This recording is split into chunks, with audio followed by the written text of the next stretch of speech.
Well, Mike, returning here after some 8-year absence, and you're back here at the Australian International. What's it like to be back here? Oh, it's great to come back. I mean, I was sort of, when I got a phone call last year and Jill said, is there any way they could persuade me to come back?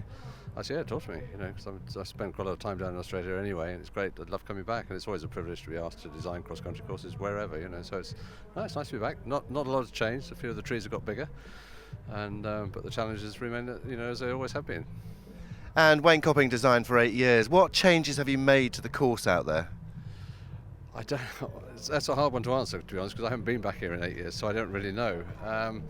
In reality, it's quite limited as where the course can actually go.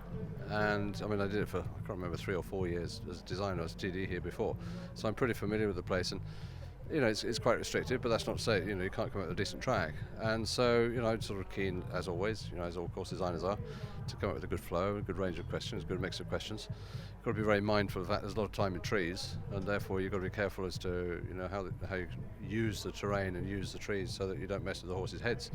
You don't want to lose, get too suspicious, what's coming next or that sort of stuff. So no, it's fun to be here. I mean, the usual challenges. I mean, it's coming up with a route that flows, coming up with appropriate questions, and sort of 3 years' time, I would think it'd be a little bit different, for sure. As we're able to build some new fences, we've got some new ones this time, but you can't build them all in 1 year because there's things called budgets, which is absolutely right. And so, it's important. I mean, we've done quite a lot of work on the footing. It's been very dry. The footing is significantly better now than it was when I was here 10, 11, 12, whenever it was. And there's a lot more irrigation goes on, and the guys have worked jolly hard on it. Prior to the event, and this last week has been stonkingly hot. Has really dried the ground out hugely.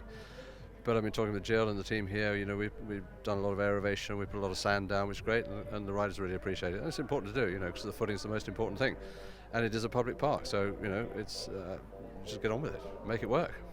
A lot of course designers work on percentages of inside the time, that optimum time, and those that do go inside the time. Have you had that in your mind, in the forefront of your mind, as you've designed this course?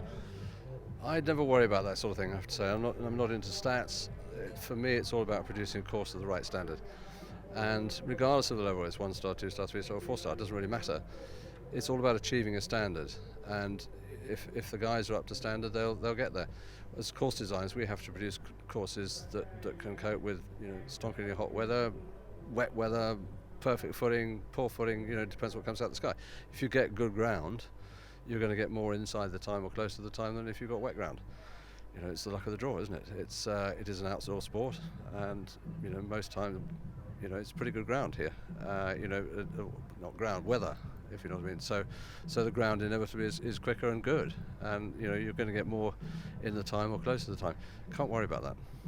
And just finally, is there any one fence out there on the 4-star track that you think will pose a really big question? No. Short answer.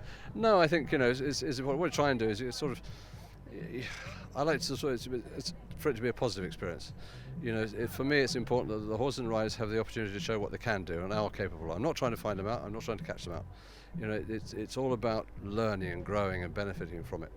And so, no, if I ever come across a fence that I think, oh gosh, this is going to cause a lot of issues, then for me, I haven't done the right job. It's no. It's a short answer to your question. I'm waffling on too much here, but it's really important. A lot of the guys, they will judge a course based on the horse that they're riding on the day.